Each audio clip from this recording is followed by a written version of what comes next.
여러분 안녕하십니까? 오늘 찬양처럼 마음에 괴로움이 없고 염려 없는 그 하늘나라에 우리 모두가 좀 빨리 가게 되길 바랍니다. 이게 날씨가 정상이 아니죠.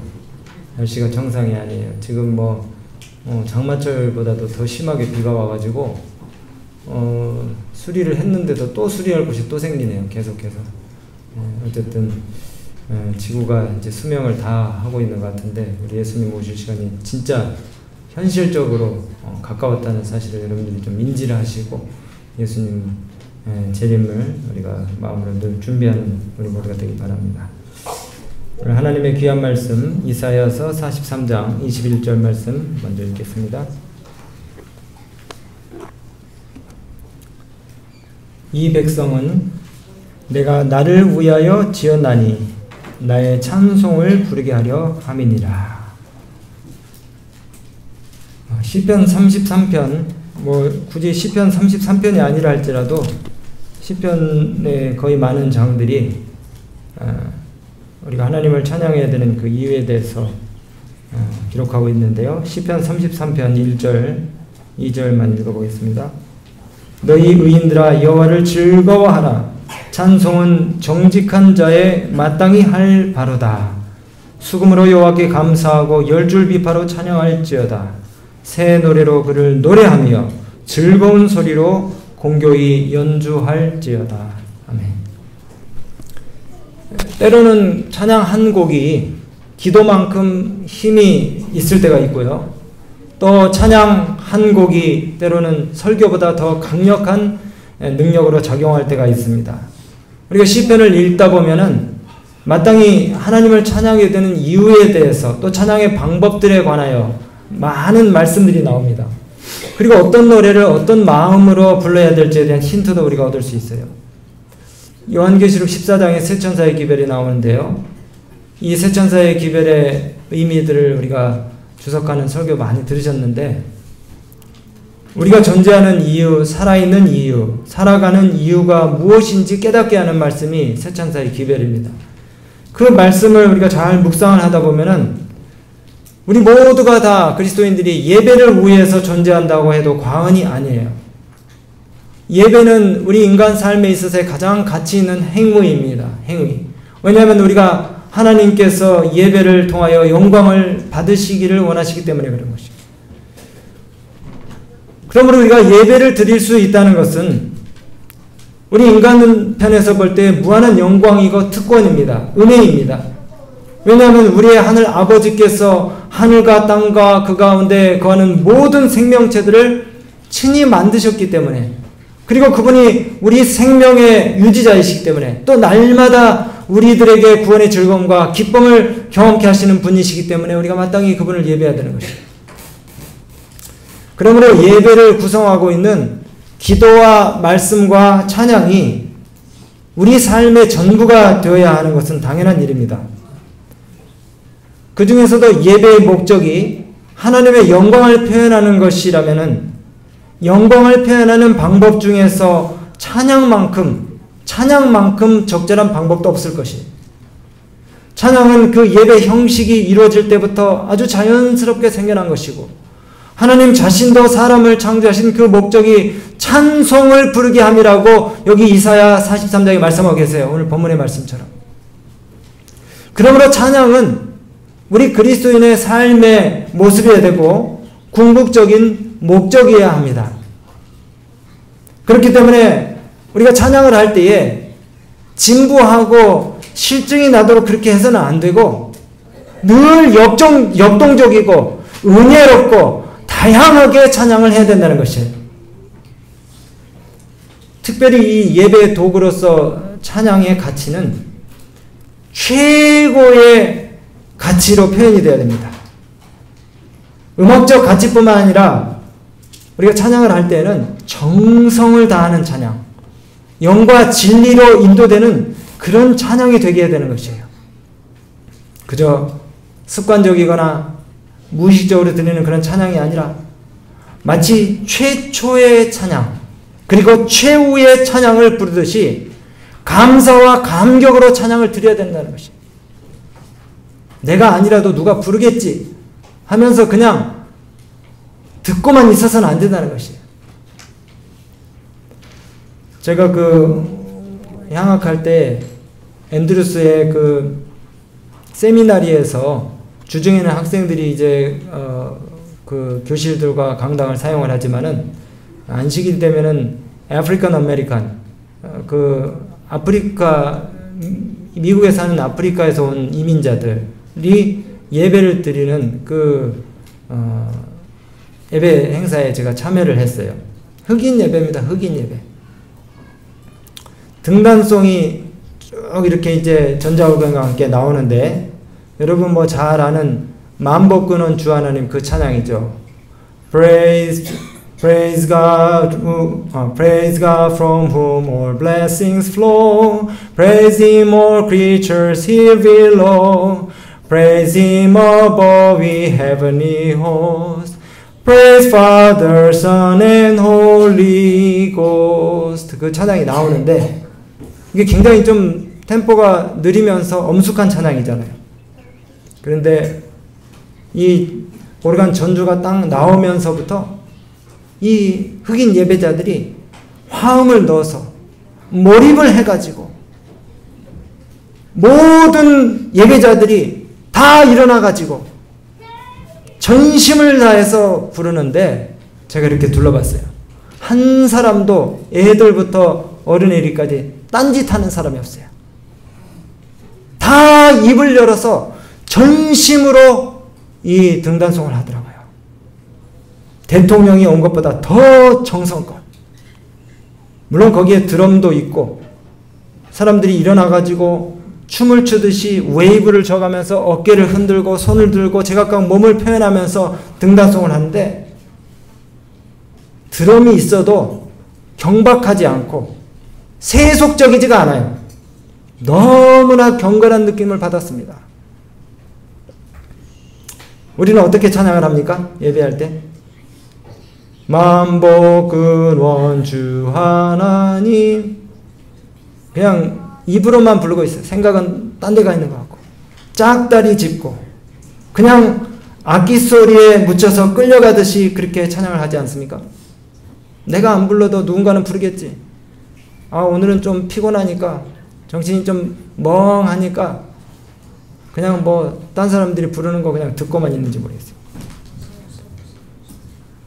구원의 기쁨과 감격을 가지고 하나님의 속성을 이름을 영화롭게 하고 그분의 행사의 탁월함을 최고로 높여드리는 찬양을 할 때에 하나님은 그 예배 찬송을 통해서 영광을 받으시게 되는 것입니다. 설교 물론 중요하죠. 하지만 찬양이 없는 예배는 있을 수가 없는 것입니다.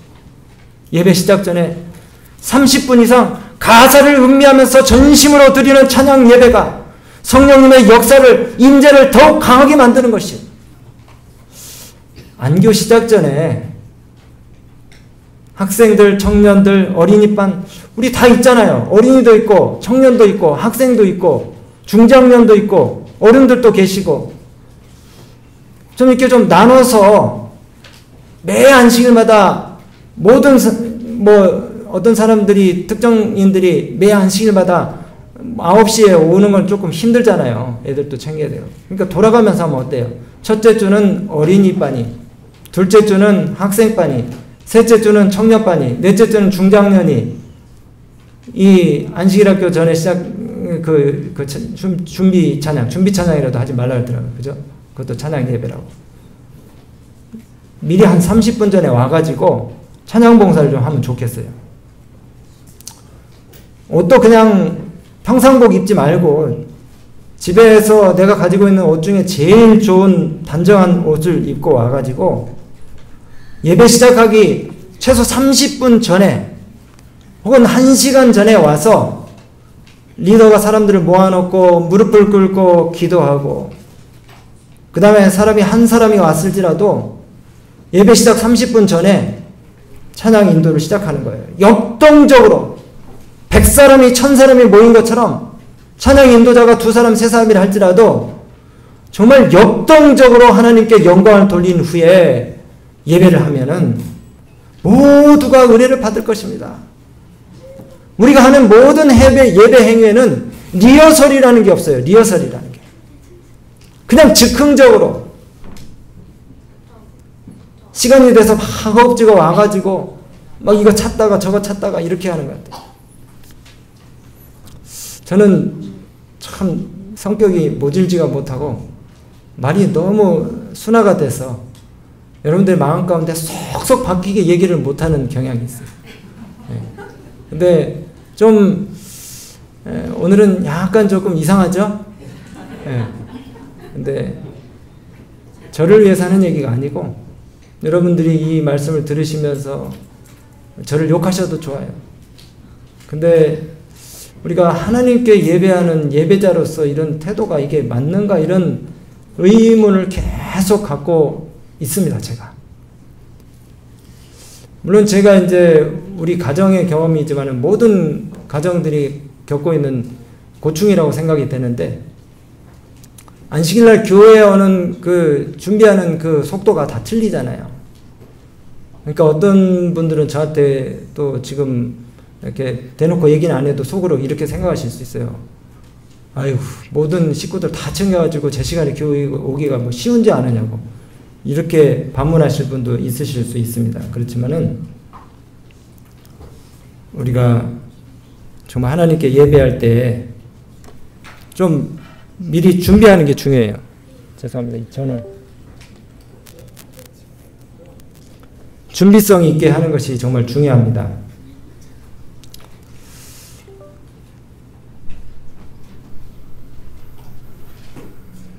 죄송합니다. 제가 큰 확신으로 부르는 찬양이 얼마만한 힘이 있는지에 대한 이야기를 좀 들려드리려고 해요. Deep conviction. 정말 하늘이 무너지고 땅이 꺼져도 딱 붙들고 놓지 않는 그런 정신으로 우리가 찬양을 불러야 하는데 이 강한 확신을 가지고 부르는 찬양이 현실 세계에서 어떤 그 물리적인 상황들을 극복해내는 그런 힘이 있습니다.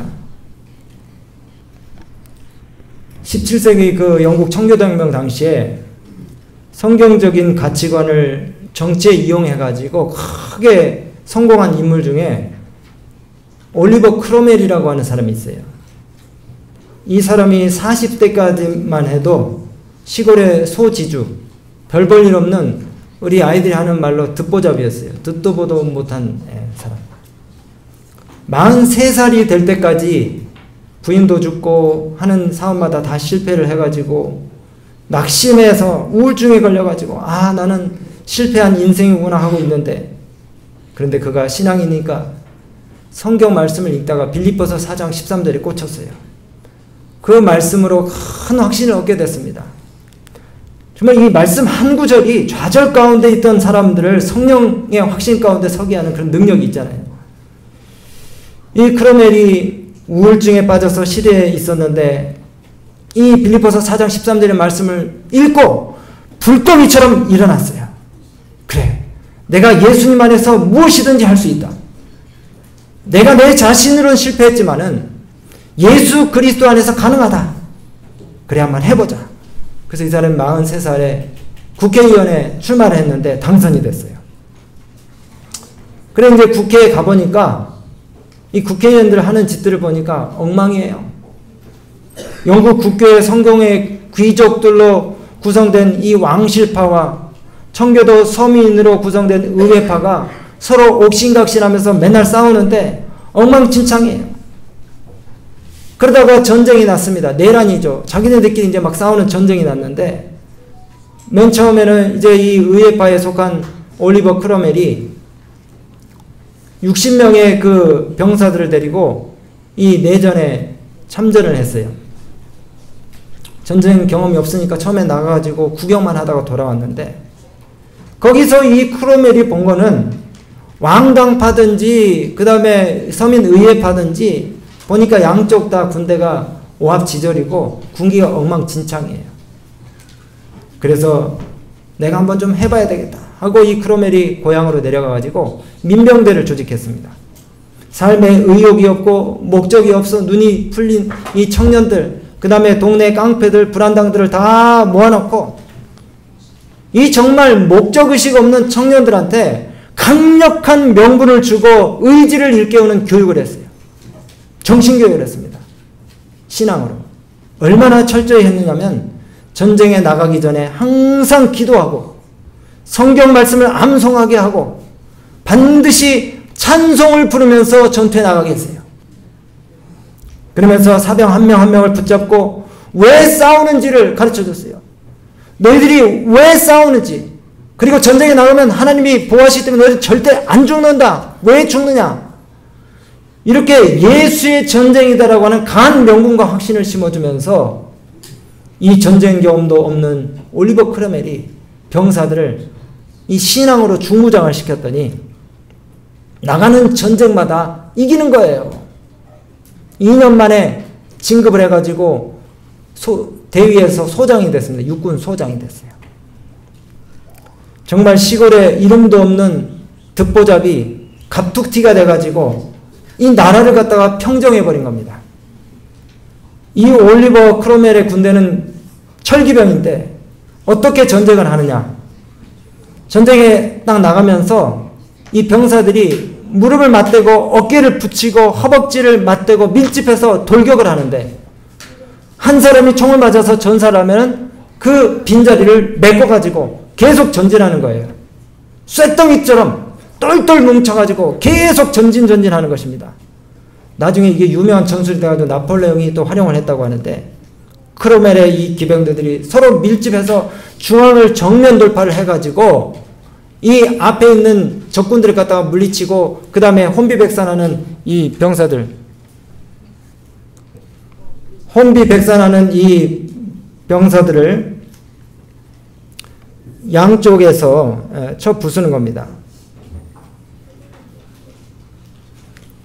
그렇게 해서 이 크로멜이 찬송으로 이 영국의 청교도 혁명을 일으켜가지고 역사를 뒤바꾸는 그런 놀라운 인물이 되었습니다. 여러분, 이 찬양이 가지는 힘은 정말 우리가 상상할 수 없을 정도의 어마어마한 능력을 가지고 있어요. 그래서 나중에는 이 크로멜이 찬송을 우렁차게 부르는 소리만 들어도 적군들이 다 도망가는, 그리고 압도되는 그런 역사가 이제 일어나게 된 것입니다. 여러분, 우리 요즘에 그 찬양이 이렇게 참 중요하지만은 이 찬양을 통해서 사람들이 큰 능력과 힘을 얻기도 하지만은 이 사단 마귀도 음악을 통해서 경건한 신앙인들을 갖다가 현혹시키고 망하게 해요. 여러분, 음악이 왜 그렇게 중요한지 아시죠? 우리가 군대에서도 뭘 부릅니까? 군가를 부르죠. 그게 왜 그렇습니까? 사람들이 가지고 있는 정신의 힘을 갖다가 이용을 하는 것이에요. 사기충천하게 만들어서 적군이 도망가게 하는 것입니다.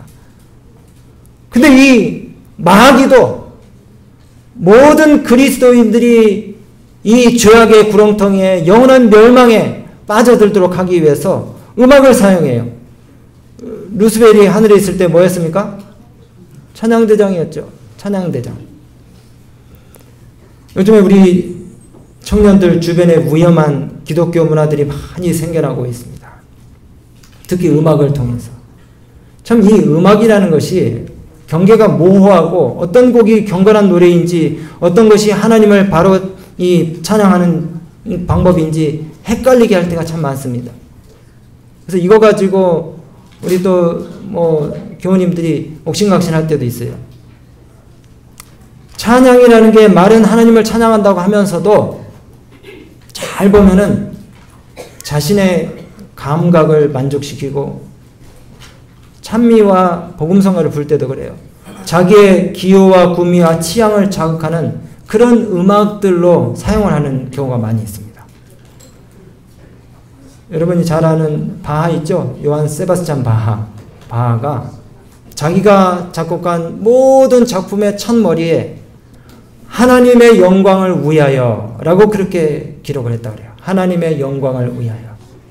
여러분, 모든 찬양은 음악이든지 다른 형태이든 간에 우리 인간의 만족과 즐거움을 위하여 표현되는 것이 아니라 오직 하나님의 이름이 영광 받으시기에 합당한 하나님의 영광을 표현하는 것이라는 사실을 우리가 늘 기억해야 할 것입니다. 우리 청년들이 자주 CCM이나 힐송에 대해서 얘기하죠. 많이 듣고 진부하게 느껴지는 찬미가 사부 합창곡보다는 쉽게 그리고 편안한 창법으로 부를 수 있는 다양한 기교를 낼 수 있는 이 CCM 그리고 힐송 청년들이 참 좋아합니다. 가사보다는 박자나 그 리듬, 화음에 심취해서 부르는 곡들이에요. 물론 가사가 하나님을 찬양하고 성경적인 그런 내용들이 많이 있긴 하지만은 정말 이 노래를 인해서 하나님이 기뻐하실까 의문을 갖게 하는 곡들이 많습니다. 그래서 제가 최근에 유튜브에 뭐 그런 정보들이 많이 있지만은 이런 그 힐송이라든가 CCM의 뒷배경을 보니까 이 음악들에 대해서 다시 생각을 하게 됐어요. 여러분 힐송이라고 들어보셨습니까? 어른들은 아마 거의 안 들어보셨을 건데 젊은이들 알죠? 힐송. 네. 힐송 뭐 여러분들이 몰라도 이미 그 노래들 많이 듣고 계신 곡들이 있을 거예요. 이 힐송이라고 하는 그 CCM의 일부인데 그 작곡자, 그 다음에 작사자, 그리고 창립자 이 사람들의 이 삶을 들여다보면 다 거짓 선지자입니다. 다 거짓 선지자. 힐송교회의 창립자인 브라이언 휴선이라고 하는 사람이 1983년부터 만들어내기 시작한 이 음악들을 우리가 힐송이라고 그렇게 부르는데 이 찬양곡들은 도저히 교리적으로 용납할 수 없는 그런 부분들을 많이 담고 있습니다. 이 노래들의 그 가사의 전반적인 그 메시지들을 보면은 번영신학, 그 다음에 종교다원주의, 그리고 동성애는 성경적이라고 지지하는 그런 그 간접적이고 우회적인 그런 메시지들이 있어요.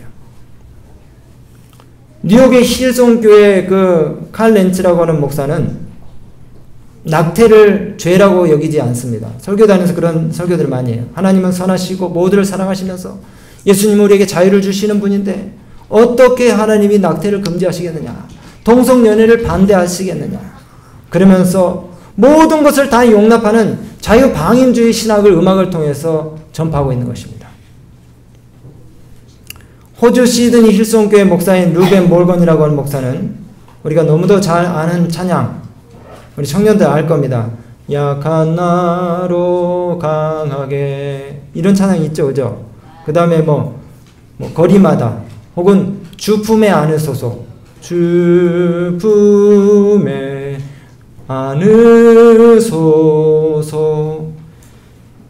이런 노래를 만든 사람인데 이 노래를 만든 분들이 동성애를 전적으로 인정하고 모든 사람을 포용한다는 그런 명분 하에 성경에 맞지 않는 그런 신학들을 갖다가 전파하고 있어요. 여러분 이 힐송교회 창립자인 아까 말씀드렸던 그 브라이언 휴스턴이라고 하는 목사는 양성애자, 그 다음에 또 여기에 같이 인발부돼 가지고 일하는 그런 사역자들이 아동 성학대자, 불륜 이런 걸로 큰 무리를 일으킨 사람들입니다. 여기 제가 소리는 집어넣지 않았는데 여기 한번 장면들을 보세요. 이게 뭐 힐송이라든가 CCM에서 하는 그 콘서트 찬양 행사의 장면인데 정말 그 콘서트장을 방불하는 어마어마한 규모의 스타디움에서 화려한 조명과 귀가 찢어질 듯 시끄러운 그런 사운드로 찬양을 인도합니다.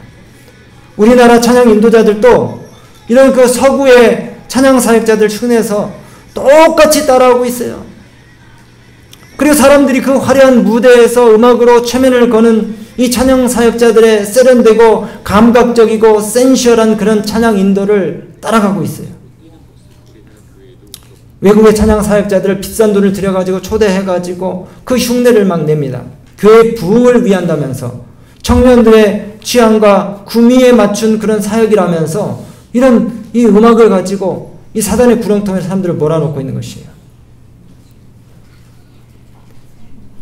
완전히 감정에 매몰된 그런 찬양들만 앞세워가지고 차분하게 이성적으로 판단하면서 하나님 말씀을 배우며 교리적인 어떤 깨달음을 얻어야 되는데 정말 이 성경에 대한 이해는 다 제껴두고 감각적이고 그 다음에 뭡니까 이 감정에 이끌리는 그런 찬양을 하고 있다는 것이에요.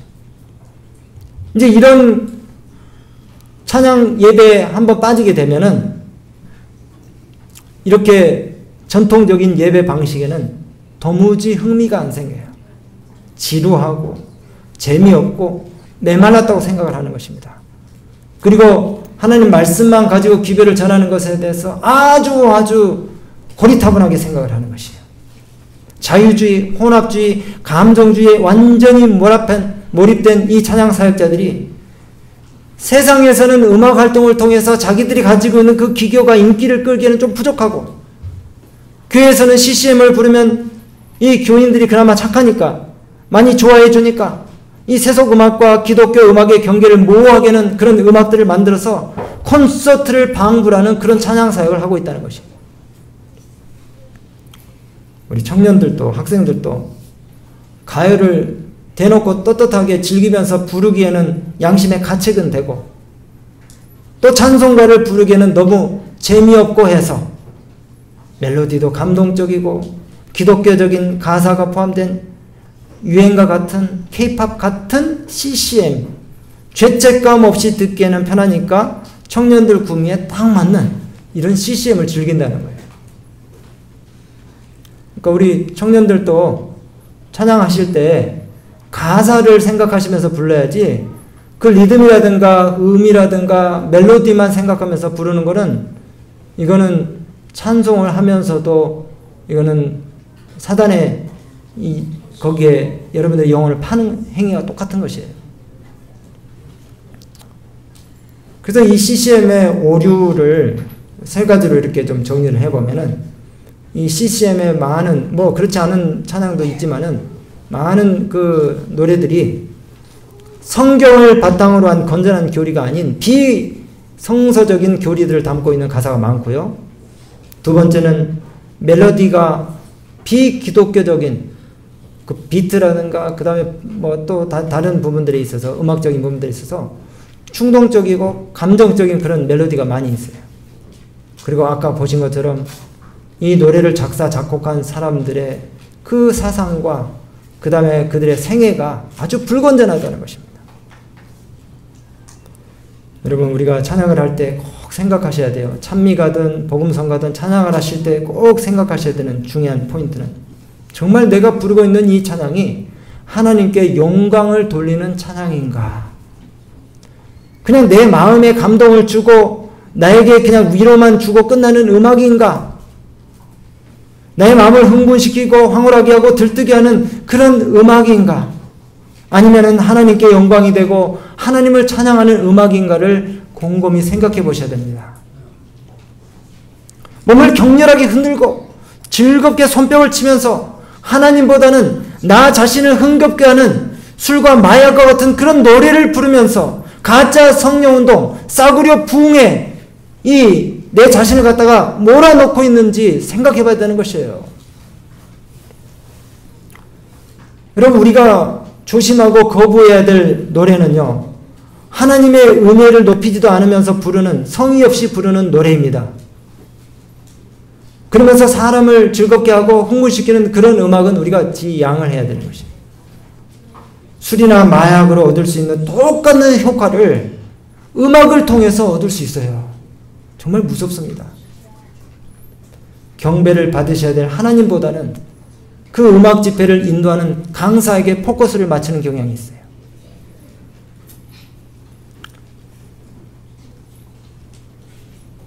하나님과 무관하게 근거 없이 마치 뭔가 곧 일어날 것만 대단한 일이 일어날 것만 같은 그런 분위기를 고조시키는 노래들을 우리가 사악하다고 하는 것입니다. 여러분 우리 어른들은 무당이 굿하는 거 많이 보셔서 잘 아시죠? 이 사단 마귀도 음악을 너무 잘 활용하는데 무당이 굿할 때에 음악이 있습니까? 예. 무당은요, 그 굿을 해달라고 온 사람한테, 복제를 줄 사람한테 당신 뭐가 그렇게 어렵냐고 자세하게 상담하거나 묻지 않아요. 바로 뭐 하는 것입니까? 신을 불러들이기 위해서 꽹가리, 장고, 북 이런 것들을 사용을 해가지고 사단의 임재를 부릅니다. 그러면서 이 무당이 자기 자신의 감정을 고조시키기 위해서 이 음악을 사용해요. 피리, 장구, 꽹가리, 징.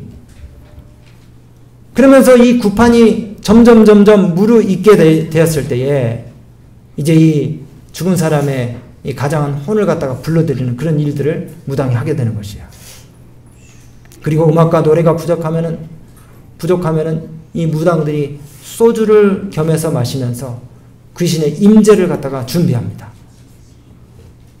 왜냐면 정신이 맑고 깨끗하면은, 그리고 고요한 중에는 이 귀신이 사람의 마음 가운데 임하기가 어렵기 때문에, 정말 이 죽은 사람의 영혼으로 위장한 그런 그 귀신의 행동이 선명하게 나타나도록 이 대나무가 확실하게 떨려야지 접신이 제대로 되니까, 그런 그 음악을 이용한 일들을 한다는 것이에요. 그래야지 복제도 많이 받겠죠. 그럼 우리가 하나님을 제대로 알고 아벨의 제사를 드려야지, 비슷해 보이지만은 가인의 제물은 하나님께서 용납을 하지 않으십니다. 그래서 우리가 말씀에 기초한 영적 분별력을 가지고 우리의 눈과 귀와 입을 정화시켜야 돼요. 그러기 위해서 우리의 기호를 바르게 하기 위하여 길들여야 됩니다. 길들여야 돼요. 어린 학생들일수록, 어린 아이들일수록 이것이 필요해요. 왜냐하면 청소년들은 음악을 들을 시간이 많거든요. 그리고 얘들은 쉽게 세뇌가 됩니다. 우리 어른들은 가족들을 부양하느라 바빠서 차분히 음악 들을 시간이 없어요. 저도 좀 죄송한 얘기지만 중고등학교 때는 정말 뭐 새벽 2시, 3시까지 음악을 들었던 것 같아요. 근데 목회를 나와서부터는 진짜 뭐 옛날에 그 들었던 그런 가요들 제가 성화가 돼서 그런 게 아니라 그 처자식 같이 먹여 살리다 보니까 음악 들을 시간이 없더라고요. 우리 어른들 그러시죠? 음악 들을 시간이 없어요.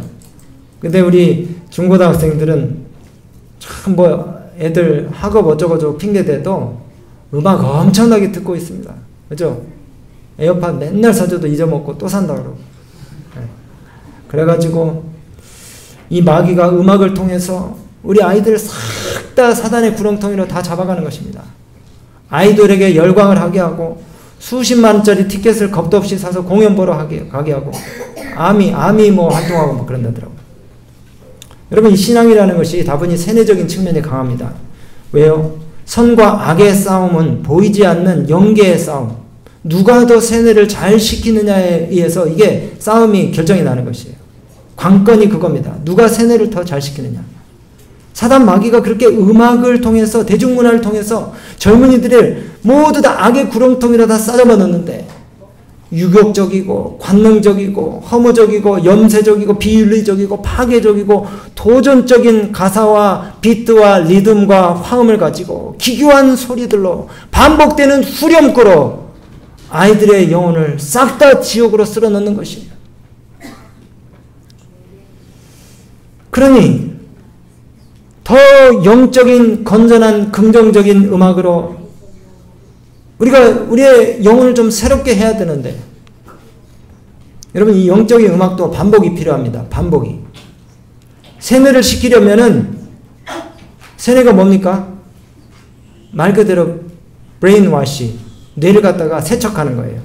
뇌를 깨끗이 세척하고 건전한 사상과 정신으로 개조를 하기 위해서는 좋은 것들로 갖다 채워야 되는데, 여러분, 우리가 뭘 더 많이 보고 듣고 경험하느냐에 따라서 우리 자신이 꼴지어지는데, 경건한 음악, 차분하고 신앙적인 음악을 많이 듣다 보면 정서가 차분해져요. 그런 음악을 많이 들어야 합니다. 그리고 또 불러봐야 돼요. 찬양을 하는 자리에 부지런히 가서 참여를 해야 됩니다.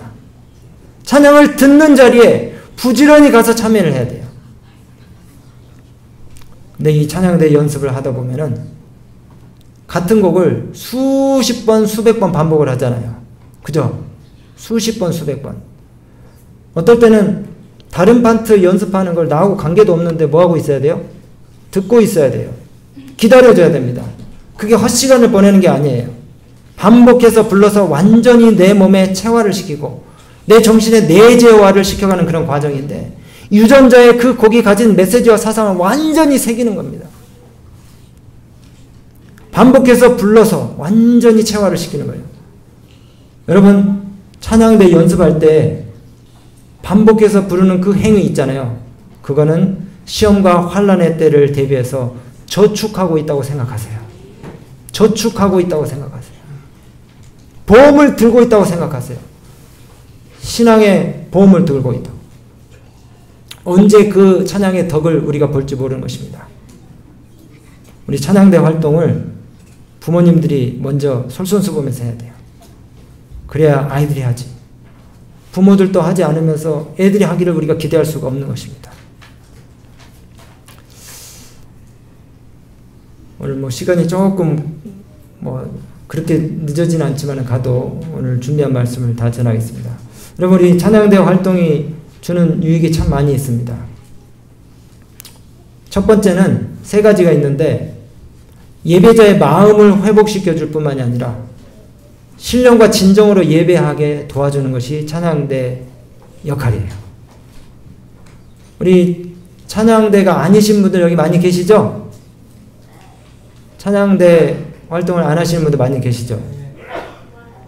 어떻게 매 안식일마다 매 안식일은 아니지만 뭐 한 달에 한 번씩 우리 찬양대원들이 부르는 그 찬양이 기대가 되십니까? 네. 찬양대 아니신 분들이 대답하셔야 됩니다. 기대가 되십니까? 네. 은혜가 넘치시죠? 네. 감동이 되시죠? 네. 저희 집사람 면죄부를 받으려고 참 애를 쓰는데 참여를 해야 됩니다. 그 음치라고 해서 이 면죄부를 받을 수 있는 게 아닙니다. 알겠죠?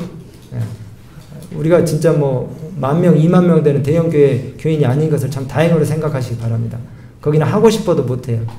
근데 우리 교회는 누구나 할 수 있잖아요. 우리가 이 찬양대 활동을 나 중심적으로 생각할 때가 있어요. 찬양대 활동을 통해서 가장 영광을 받으시는 분이 누구십니까? 하나님이 영광을 받으시는 거예요. 내가 영광을 받는 게 아니고 누가 받으신다고요? 하나님이 영광을 받으셔요. 그 다음은 누가 은혜를 받습니까? 내가 은혜를 받는 게 아니고 찬양대원이 아닌 분들이 은혜를 받는 거예요. 나 중심적으로 생각하지 마세요. 찬양대원인 나보다도 찬양대원이 아닌 우리 동료 형제 자매들 그리고 특별히 우리 어린 자녀들 그래서 우리 찬양대원들이 연습을 할 때 좀 힘들 수 있지만은 이것이 찬양대원이 아닌 분들한테 엄청난 은혜가 될 수 있다는 사실을 기억하시기 바랍니다. 예배자 중에 마음이 깨지고 상한 심령을 가지고 주의 성전에 올라온 정말 애처롭고 가련하고 긍휼이 필요한 자녀들이 많이 있어요. 하나님의 자녀들이. 죄책감에 시달리는 자들, 말할 수 없는 고민과 괴로움으로 깨어진 심령을 가지고 온 분들, 이런 분들한테 이 안식일에 준비된 찬양대에 의해서 들려지는 그 찬양이 마치 한 줄기의 서광, 강한 빛이 가슴 속으로 파고들듯이 귀한 감동을 끼칠 수 있다는 것입니다. 우리 자녀들이, 우리 부모님들, 어른들이 열과 성의를 다해서 부르는 찬양을 뒤에서 이렇게 듣고 보면서 교회 생활을 하면은 얼마나 축복이 되고 좋을까요? 그저 무기력하고 성의 없이 서투르기 짝이 없는 그런 정말 아무 준비 없는 그런 찬양을 그냥 앞에 나와서 즉흥적으로 부르는 것보다 여러 안식일 수십 번, 수백 번 반복을 기도하면서 연습을 해가지고 올리는 그 찬양을 듣고 있는 우리 자녀들 얼마나 행복한 자녀들입니까? 구약시대에 성전에 성가되는 레위인이 288명이었대요. 솔로몬 성전에 성가되는 무려 4,000명, 그리고 120명의 제사장과 관현악단이 있었다고 역대상이 기록하고 있습니다.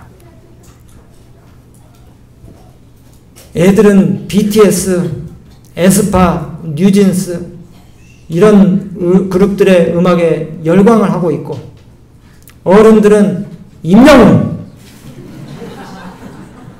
임영웅, 버스 뒤에, 여기 천안에 돌아다니는 버스 뒤에 보니까 영어로 임영웅, 알파벳 철자로 붙여놨더라고요. 임영웅 버스가 저렇게 돌아도 다니더라고요. 그 다음에 버스 정류장에도 임영웅 간판이 붙어있고, 콘서트 하는데 암표가 500만 원이래요. 미쳤어요. 미쳤어. 암표가 500만 원. 저희 미국에서 공부할 때도 시카고에 BTS가 온다 그러는데, 교회 집사님들이 100불짜리 티켓을 끊어가지고 일요일날 콘서트를 구경하러 가더라고요. 수석 집사님도 가시고, 찬양 교회 오르간 연주하는 분도 가시고, 미쳤어요. 미쳤어요. 세상 문화로 완전히 푹 절여버려요. 맥을 못 추게. 아예 하나님을 찬양하는 음악은 생각도 안 하고 현란하게 감미로운 화성과 빛과 리듬으로. 여러분, 세속적인 음악들의 주제가 다 뭡니까? 사랑 타령이에요. 90%가 다 사랑 타령입니다. 기성세대에 대한 저항과 반발, 마약과 동성애와 불륜을 노래합니다.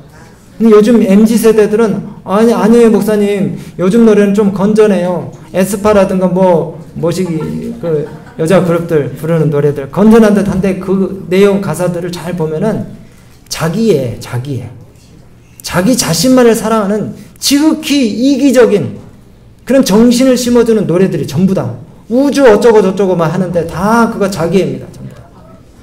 끝없이 자기가 진화해서 하나님의 자리에 도달할 수 있다고 가르치는 사단의 그 의도성 있는 가사들이에요. 전부 다. 그러면서 그걸 가지고 젊은이들의 체면을 거는 것입니다. 반대로 하나님을 찬양하는 크리스천 뮤직은 강력한 영적 힘을 가지고 있습니다. 하나님을 의지하는 믿음과 신뢰의 표현이고 하나님의 보호를 보장받는 도구가 찬송이에요. 내 주는 강한 성이요. 마틴 루터가 1529년에 가사를 쓴 거예요. 종교개혁, 그 구교에 저항해서 1000년 이상 세상을 어둡게 했던 구교의 세력에 저항해서 홀로 맞서는 이 마틴 루터가 목숨을 걸고 그 버름스의 의회에 재판을 받으러 나가면서 부르던 찬양입니다.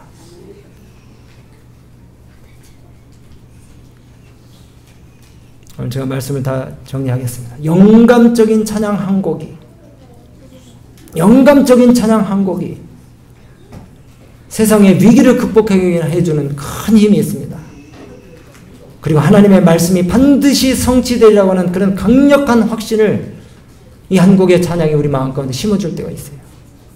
두려움을 이겨내는 도구, 찬송을 하나님께 진심으로 진정한 마음을 다해서 하시게 되길 간절히 바랍니다.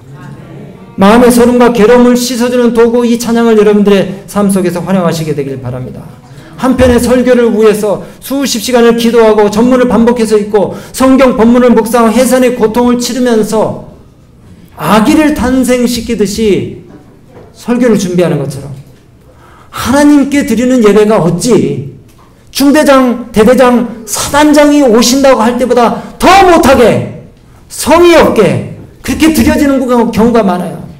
우리가 준비 찬양이라고 부르는 그 예배 직전에 10분, 20분 드려지는 찬양도 연습이 필요한 것이에요. 연습이.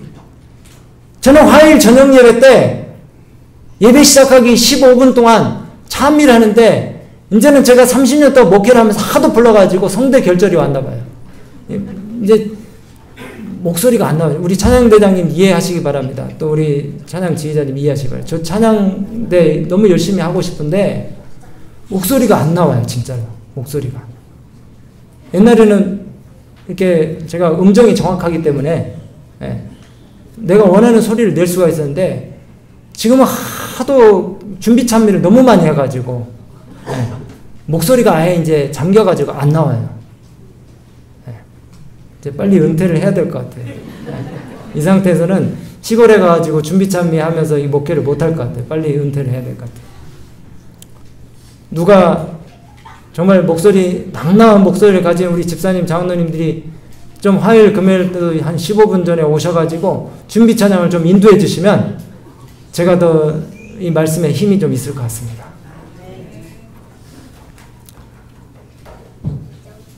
우리가 저도 그러는데 참 죄송한데 화요일 같은 때는 사람이 적게 오니까 이 예배 시작하기 전에 부르는 찬미도 미리 준비를 해오는 게 아니라 본당에 올라와가지고 사람들 막 오고 있는데 찬미가 막 찾아가지고 뒤적뒤적 해가지고 뭐 부르지 막 하면서 뒤적뒤적 해가지고 아무거나 그냥 펼쳐지는 거 그냥 찬미 불러요. 근데 우리 선곡교회가 뭐 장로교, 감리교, 침례교, 성결교 이런 교회에 비해서 2만 명, 3만 명, 60만 명 이런 교회에 비해서 우리 재림교회는 뭐 그렇게 숫자가 많지 않으니까 우리는 섹트교회를 지향하니까 50명, 100명, 많아봐야 200명, 300명인데 그래서 재림교회 내에서는 선곡교회 정도면은 그냥 중형교회라고 합시다. 중형교회라고. 근데 모이는 숫자나 교회 건물의 크기나 보면은 중형교회라고 할 수는 있는데 우리가 드리는 예배 형태나 모습은 진짜 중형교회인가 한번 생각을 해봐요. 이제 우리가 좀 중형교회답게 모든 예배가 좀 준비가 되고 정말 예배 순서 하나하나에 서로 경쟁하듯이 그렇게 역동적으로 열심히 그렇게 좀 한번 예배를 하나님께 좀 올려보아 드렸으면 참 좋겠습니다. 맥없이 준비성 없이 늘상 하니까 그냥 뭐 그거 그냥 한다 이런 식으로 하지 말고 저는 어떤 때 이런 생각도 해요. 참 진짜 드럼이라도 갖다 놔야 되나 이런 생각을 할 정도로 어떨 때는 좀 너무 단조롭고 그래요. 찬미 부를 때에 화음 좀 넣으세요. 화음. 이렇게 찬양대 하실 때는 잘 하시던데 찬미 부를 때 그냥 단음만 내지 마시고 화음도 넣으시고 사부로 악보가 있잖아요. 사부로. 정말 그 가사를 음미하면서 아주 정말 그리고 두리번 하지 마시고 찬양할 때는 같이 찬양에 아주 열정적으로 참여를 하셔야 됩니다. 오늘 말씀 마치면서 이제 우리가 머지않아서 하늘 유리바닷가에서 모세의 노래, 어린 양의 노래, 구속의 노래, 경험의 노래를 부르게 될 것입니다. 그 노래를 부를 수 있는 자들은 이 땅에서 매일 매 순간 승리의 경험이 축적된 자들이 부를 수 있는 노래인 것이에요. 그때까지 매 순간 매일의 삶이 하나님을 찬양하는 노래로 가득 찬 여러분들의 믿음 생활이 다 되시길 바라면서 말씀 마치겠습니다.